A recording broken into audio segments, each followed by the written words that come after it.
नमस्कार दोस्तों, स्वागत है आपका स्टडी फॉर सिविल सर्विसेज में। वीडियो को पूरा देखिए। कोई भी आपका फीडबैक है, कोई सजेशन है, तुरंत वीडियो में कमेंट करके जरूर बताइए। अच्छा लगे तो वीडियो लाइक जरूर कर लीजिए और ऐसे वीडियो लगातार फ्री में पाने के लिए चैनल को तुरंत सब्सक्राइब कर लीजिए और बेल आइकन को जरूर टैप कर लीजिए ताकि आगे भी सारे वीडियो आपको मिलते रहे। यूट्यूब में फॉलो करते हैं तो प्लीज ये वाला फ्री टेलीग्राम चैनल जरूर ज्वाइन कर लीजिएगा। सारे नोटिफिकेशन, सारे अपडेट यहीं पे आते हैं, ध्यान रखिएगा। स्टडी फॉर सिविल सर्विसेज का कोई भी पेड ग्रुप अगर आपको ज्वाइन करना है तो सिर्फ 8564809690650608971523864455 यही नंबर है हमारे, सिर्फ जहां पे कॉल या व्हाट्सएप कर सकते हैं। इंस्टाग्राम पे हमारा पेज जरूर फॉलो कर लीजिएगा, स्टडी फॉर सिविल .सर्विसेज है। ट्विटर पे हमको जरूर फॉलो कर लीजिएगा, @study for civils है। सारे क्वेश्चन अटेम्प्ट करिए और स्कोर अपना तुरंत कमेंट करके बताइए। नमस्कार दोस्तों, स्वागत है आपका स्टडी फॉर सिविल सर्विसेज में। यूपीपीएससी पेड क्विज़ जो हम लगातार देख रहे हैं तो उसको नेक्स्ट वीडियो को यहाँ से कंटिन्यू करेंगे आज के फर्स्ट क्वेश्चन के साथ। पिछले सारे वीडियोस देखिए नीचे प्लेलिस्ट में होंगे, अगर आपने अब तक नहीं देखे हैं तो प्लीज़ उसको देख लीजिए। फर्स्ट क्वेश्चन से हम अगर स्टार्ट करें तो देखिए कहा जा रहा है कि भारत के सर्वाधिक जिलों वाले निम्नलिखित राज्यों का सही अवरोही क्रम जो है वो कौन सा है। तो मैक्सिमम डिस्ट्रिक्ट्स अगर इंडिया में आप देखेंगे तो उत्तर प्रदेश राज्य में ही है। यहाँ पे हमारे पास है 75 डिस्ट्रिक्ट्स। उसके बाद है मध्य प्रदेश में दिए हुए ऑप्शन में यहाँ पे है आपके 52 है ना। उसके बाद है बिहार में 38 और महाराष्ट्र में 36। तो हमारा कौन सा क्रम बनेगा? 1 2 4 3। अब भारत के न्यूनतम जिलों वाले निम्नलिखित राज्यों का सही आरोही क्रम बताना है, इसमें असेंडिंग ऑर्डर देखना है। ठीक, तो देखिए सबसे जो कम डिस्ट्रिक्ट्स हैं गोवा में है सिर्फ 2। उसके बाद अगर हम बात करें तो सिक्किम में है जो आपके 4 डिस्ट्रिक्ट्स, और उसके बाद त्रिपुरा में अगर हम बात करें तो यहाँ पे 8 हैं, और मेघालय जो स्टेट है यहाँ पे 11 हैं। ठीक है, तो इसमें भी जो है हमारा ये बी वाला ऑप्शन जो है ये करेक्ट आंसर हो जाएगा। अब इसमें भी केंद्र शासित प्रदेशों यानी कि यूनियन टेरिटरीज जो हैं उसमें डिस्ट्रिक्ट्स कितने हैं उसको डिसेंडिंग ऑर्डर में यानी कि अवरोही क्रम में देखना है। तो देखिए जम्मू कश्मीर का जो यूटी बन गया है अब इसमें है टोटल 20 डिस्ट्रिक्ट। ठीक, उसके बाद आपका दिल्ली की अगर हम बात करें तो दिल्ली में इसको डिवाइड किया गया 11 डिस्ट्रिक्ट्स में। फिर है आपका पुदुचेरी, इसमें है आपका जो है पुदुचेरी में 4 हैं और अंडमान निकोबार में 3 हैं। ठीक, तो इस हिसाब से हमारा जो है ऑप्शन ए बनेगा। अब क्षेत्रफल की दृष्टि से इन यूनियन टेरिटरीज जो हैं केंद्र शासित प्रदेश, इसको अवरोही क्रम में लगाना है डिसेंडिंग ऑर्डर में। तो अब देखिए अगर आपने मैप इंडिया का फॉलो किया है तो सबसे बड़ा जो मैप में आपको यूटी मिलता है वो कौन सा है? लद्दाख। ठीक, उसके बाद अगर हम बात करें तो जम्मू कश्मीर है, ठीक, यानी कि 2।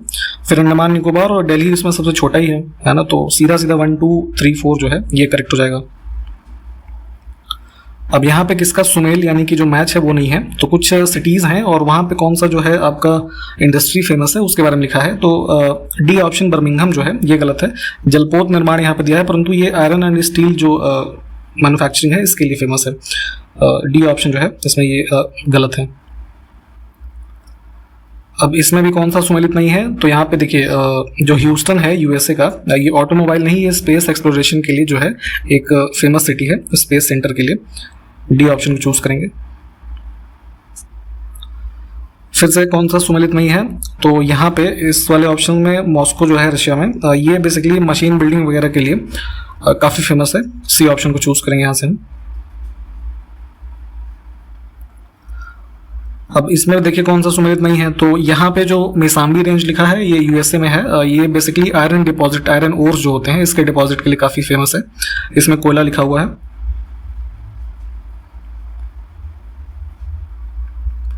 निम्नलिखित में से जो ये देखिए कुछ बंदरगाह और देश लिखे हैं, कौन सा सुमेलित नहीं है, तो इसमें ये इगारका पोर्ट जो है ये रशिया में है, चाइना लिखा हुआ है।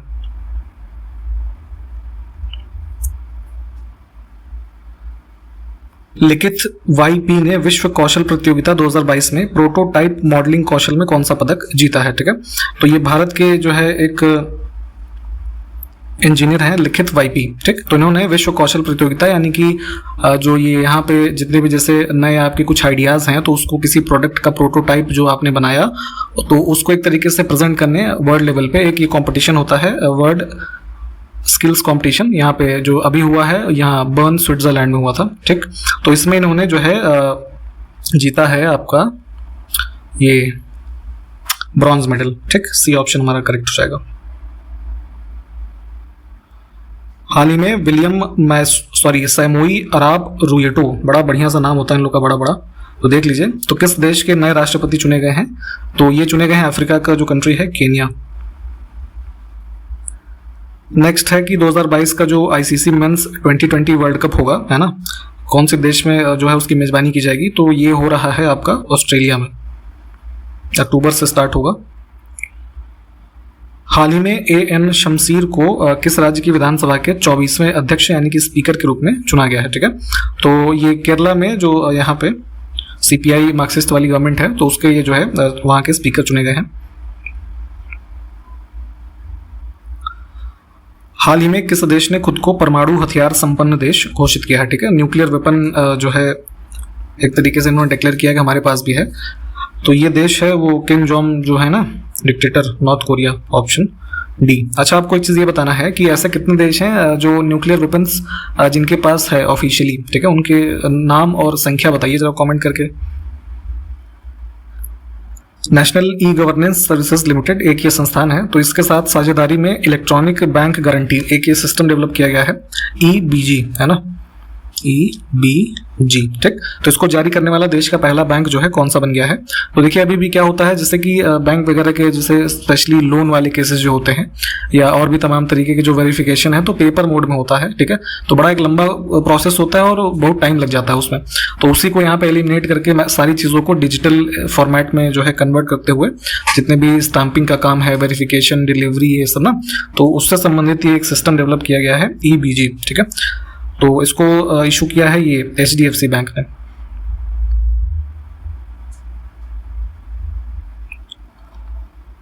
किस राज्य में चौथा साइबर अपराध जांच और खुफिया शिखर सम्मेलन 2022 का आयोजन किया गया है, ठीक है। Cyber crime investigation and intelligence summit. तो बेसिकली इसमें जो सब इंस्पेक्टर यानी कि SI लेवल के पुलिस इंस्पेक्टर्स एंड जो स्पेशली इन्वेस्टिगेटिंग ऑफिसर्स होते हैं, तो इनके जो है साइबर क्राइम्स जो होते हैं मतलब स्टेट में, बेसिकली ये मध्य प्रदेश की जो पुलिस है उन्होंने इसको ऑर्गेनाइज किया है। तो यहाँ पे इन लोगों की ट्रेनिंग के लिए साइबर क्राइम के जो केसेस हैं उसको इफेक्टिवली कैसे इन्वेस्टिगेट करके जो है उसको प्रोसेस कर सकें, उसके लिए यहाँ पे ये समिट आयोजित किया गया है भोपाल में। भारतीय सेना के द्वारा पर्वत प्रहार अभ्यास कहाँ आयोजित किया गया है, ठीक है। तो मिलिट्री एक्सरसाइज है इंडियन आर्मी की और ये हुई है आपका लद्दाख के यूनियन टेरिटरी में।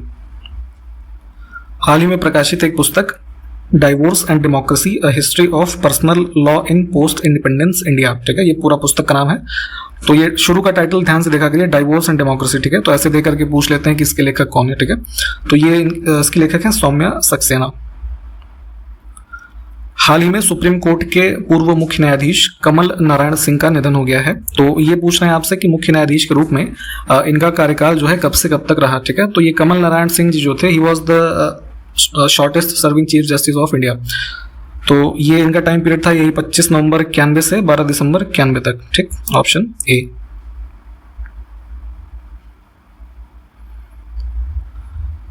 11 सितंबर को राष्ट्रीय वन शहीद दिवस यानी कि नेशनल फॉरेस्ट मार्टायर्स डे जो है इसको मनाया जाता है। तो ये आधिकारिक रूप से किस वर्ष में अस्तित्व में आया है ये पूछा जा रहा है। तो मिनिस्ट्री ऑफ जो फॉरेस्ट क्लाइमेट चेंज है इन्होंने वर्ष 2013 से इसको डिक्लेयर किया है कि 11 सितंबर जो है इसको ऑब्जर्व किया जाएगा फॉरेस्ट मार्टायर्स डे के रूप में। बेसिकली इसको ऑब्जर्व करने के पीछे जो ऑब्जेक्टिव है कि जो है फॉरेस्ट और वाइल्ड लाइफ को प्रोटेक्ट करने में जिन लोगों की जान चली गई तो उनको एज अ ट्रिब्यूट जो है इस डे को ऑब्जर्व करके दिया जाए, ठीक। जैसे आपके चिपको मूवमेंट वगैरह जैसे ये सब थे नहीं, तो इन सब में जो है इन चीज़ों को एक तरीके से सम्मान देने के लिए इस डे को डिक्लेयर किया गया है।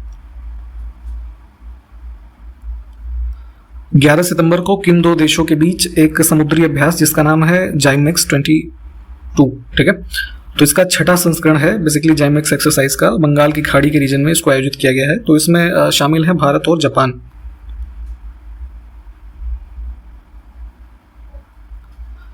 बहुराष्ट्रीय नौसेना अभ्यास जिसका नाम है काकाडू 2022, ठीक है। तो किस देश में आयोजित किया गया ये बताना है, जिसमें इंडियन नेवी की तरफ से इनका जो ये वॉरशिप है सतपुड़ा, ठीक, और एक जो पेट्रोल एयरक्राफ्ट होता है ये है हमारा गश्ती जहाज P8I, है ना, इसने पार्टिसिपेट किया है। तो ये ऑर्गेनाइज किया गया था अभी जो है ऑस्ट्रेलिया में।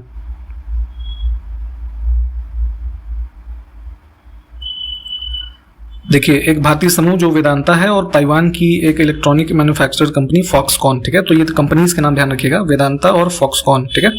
तो इन्होंने ज्वाइंटली जो है सेमीकंडक्टर और डिस्प्ले के जो है मैन्युफैक्चरिंग के लिए किस राज्य में एक MOU को साइन किया है कि वहां पे इसकी यूनिट जो है स्टैब्लिश की जाएगी। तो ये है यहाँ पे इसको किया जाएगा गुजरात में, ठीक।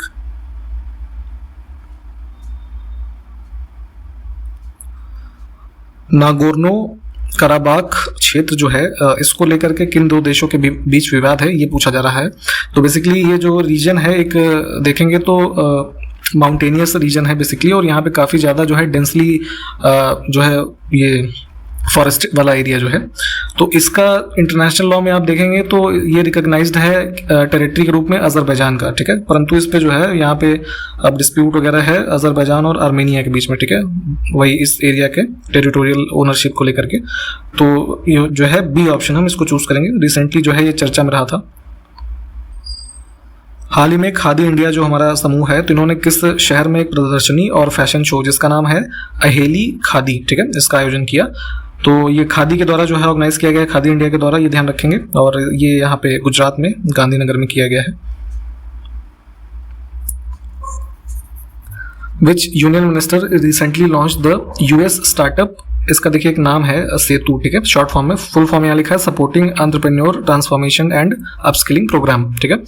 तो इसको लॉन्च किया है इन्होंने कहाँ पे, सैन फ्रांसिस्को में। तो नाम पूछा जा रहा है, तो जो पीयूष गोयल हैं ये कॉमर्स मिनिस्टर, इन्होंने लॉन्च किया है। बेसिकली ये क्या है सेतु प्रोग्राम, कि इसमें जो है इंडिया और यूएस के जो स्टार्टअप्स हैं, है ना, तो इनके ये जो नए स्टार्टअप्स ग्रो हो रहे हैं उसके इस जो स्किल्स वगैरह हैं उसको अपग्रेड करना, और जो उस तरीके की उनको सपोर्ट वगैरह है ना, उनके ट्रांसफॉर्मेशन में। तो इसके लिए इस प्रोग्राम को लॉन्च किया गया है। तो लॉन्च की जगह भी ध्यान रखिएगा, इंडिया में नहीं, इसको सैन फ्रांसिस्को के दौरे के दौरान जो है इन्होंने इसको लॉन्च किया है।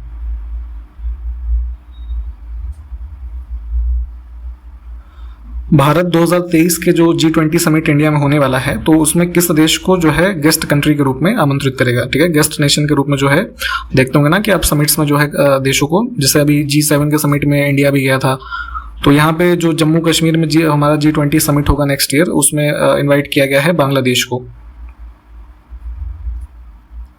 हाल ही में भारत और किस देश के बीच पहले एयरफोर्स, यानी कि जो हमारी एयर फोर्सेस हैं दोनों देशों की, इनके बीच जो है एक्सरसाइज के लिए एक जो है एग्रीमेंट हुआ है, सहमति बनी है।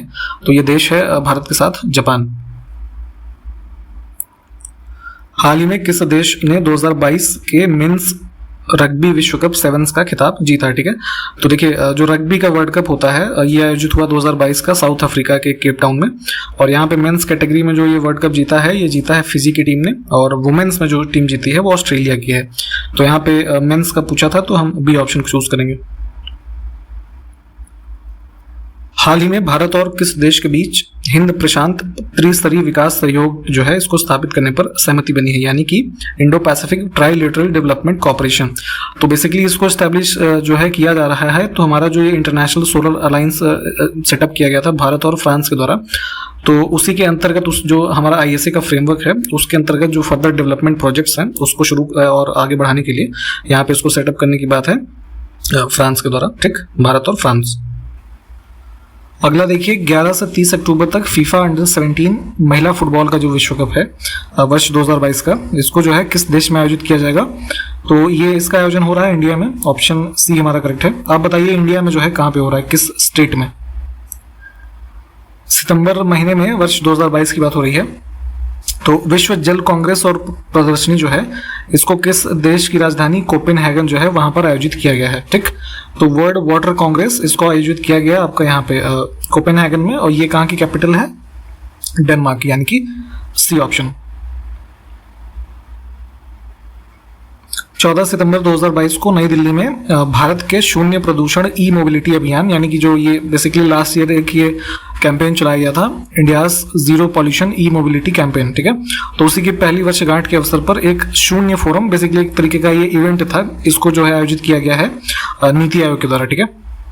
ऑप्शन ए करेक्ट होगा। और इस शून्य फोरम का बेसिकली जो है ऑब्जेक्टिव यही था आयोजित करने का, कि जो इंडिया का ये कैंपेन चल रहा है इंडिया जीरो पॉल्यूशन ई मोबिलिटी कैंपेन, तो उसमें इलेक्ट्रिक व्हीकल्स के अडॉप्शन के द्वारा जो भारत से एयर पोल्यूशन की समस्या है उसको दूर करने की दिशा में जो कार्य किए जा रहे हैं, है ना, उन्हीं सबको यहाँ पे जो है डिस्कस और प्रमोट करने के लिए इस इवेंट को आयोजित किया गया।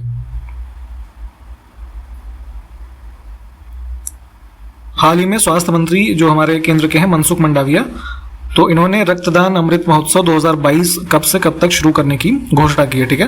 तो एक मैसिव स्केल पे जो है ब्लड डोनेशन कैंपेन जिसका नाम दिया गया है रक्तदान अमृत महोत्सव 2022। तो ये टाइम पीरियड है आपका 17 सितंबर से 1 अक्टूबर।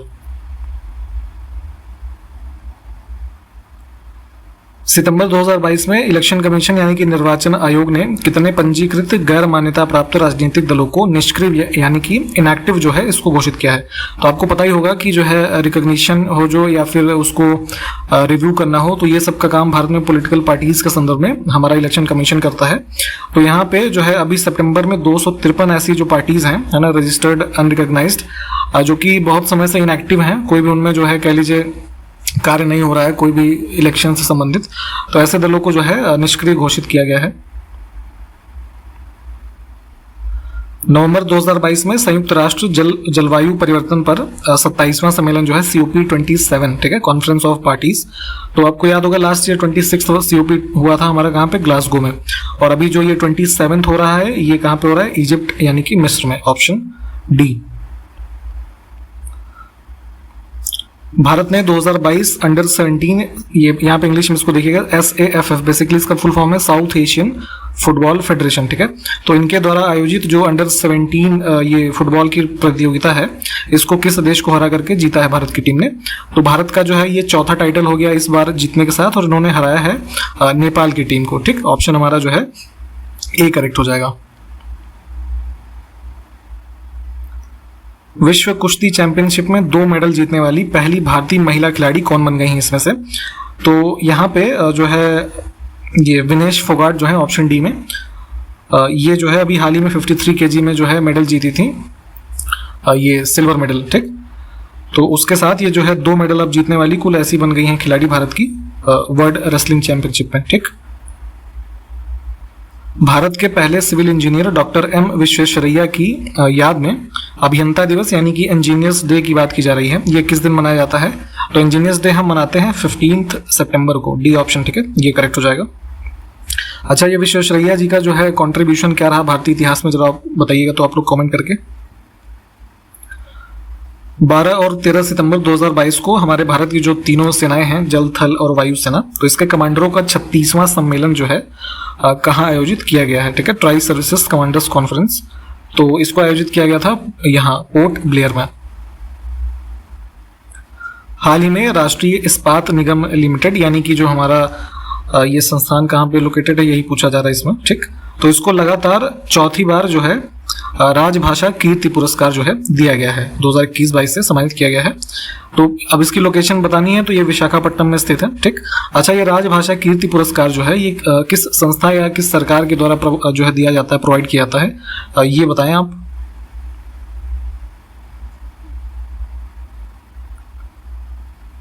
नेक्स्ट है कि हाल ही में प्रकाशित एक पुस्तक Rajini's mantras life lessons from one of India's most loved superstars, ठीक है, इसको किसने लिखा है? तो इसके लेखक हैं PC बाला सुब्रमण्यम, ऑप्शन डी। केंद्र सरकार की अमृत सरोवर योजना के क्रियान्वयन में कौन सा राज्य जो है पहले स्थान पे है? तो आपको याद होगा कि आज़ादी का अमृत महोत्सव इनिशिएटिव के तहत जो है अमृत सरोवर योजना जो है शुरू की गई थी। तो अमृत सरोवर जो है हर जगह बनाए जा रहे थे। तो अब इसके इम्प्लीमेंटेशन में अगर हम देखें तो उत्तर प्रदेश हमारा राज्य जो है पहले स्थान पे है। इसमें अगर बात करें तो लखीमपुर खीरी जो जिला है यहाँ पे 256 जो है अमृत सरोवर के साथ ये पहले स्थान पे है। सेकंड पे गोरखपुर है और थर्ड पे आपका प्रतापगढ़ है, ठीक।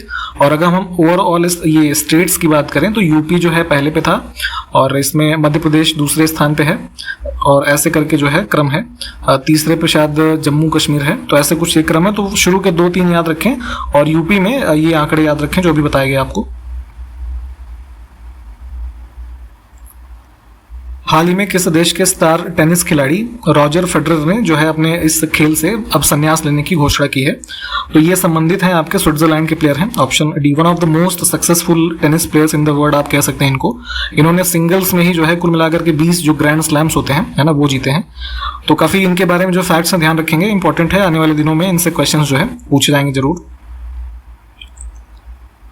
हाल ही में Ambedkar and Modi reformers ideas performers implementation, है ना, ये पुस्तक का नाम है। तो इसका विमोचन जो है किया गया है। अब इस पुस्तक का जो प्रियम्बल कह लीजिए प्रस्तावना है, किसने लिखा है ये बताना है। तो इसको लिखा है इलैया राजा ने, ठीक। अभी जो है आपको याद होगा इनको किसी जो है पद पे नॉमिनेट किया गया था, वो पद का नाम बताइए जरा।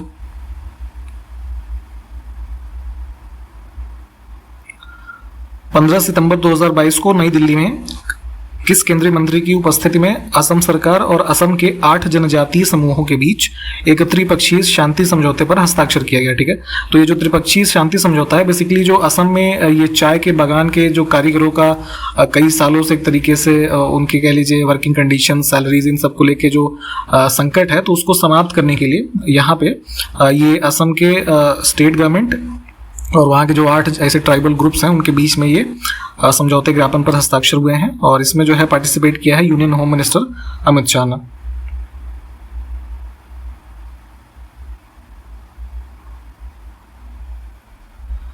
पंद्रह सितंबर 2022 को शिक्षा मंत्री धर्मेंद्र प्रधान ने किस कक्षा के विद्यार्थियों के लिए रामकृष्ण जो मिशन है, तो इनका एक जागृति प्रोग्राम है, यानी कि अवेकनिंग प्रोग्राम, इसका शुभारंभ किया है। तो इसमें जो टारगेटेड क्लास ग्रुप्स हैं वो क्लास 1 to 5 हैं। ऑप्शन ए जो है ये करेक्ट है। लिटरेसी से संबंधित एक ये प्रोग्राम है। हाल ही में किस देश के पूर्व कैबिनेट मंत्री और प्रथम प्रवासी भारतीय सम्मान विजेता डॉक्टर एस सामीवेलू का निधन हो गया है? तो ये किस देश से संबंधित है? तो ये संबंधित है मलेशिया से। ठीक, बी ऑप्शन हमारा करेक्ट होगा। ये बताएं कि प्रवासी भारतीय सम्मान जो है किस वर्ष से दिया जाना स्टार्ट हुआ? ठीक, तो यहाँ तक हमने कंप्लीट किया आज के वीडियो में। सारे क्वेश्चंस को आप देख लें और हम आपसे नेक्स्ट वीडियो में मिलेंगे। तब तक के लिए नमस्कार, जय हिंद।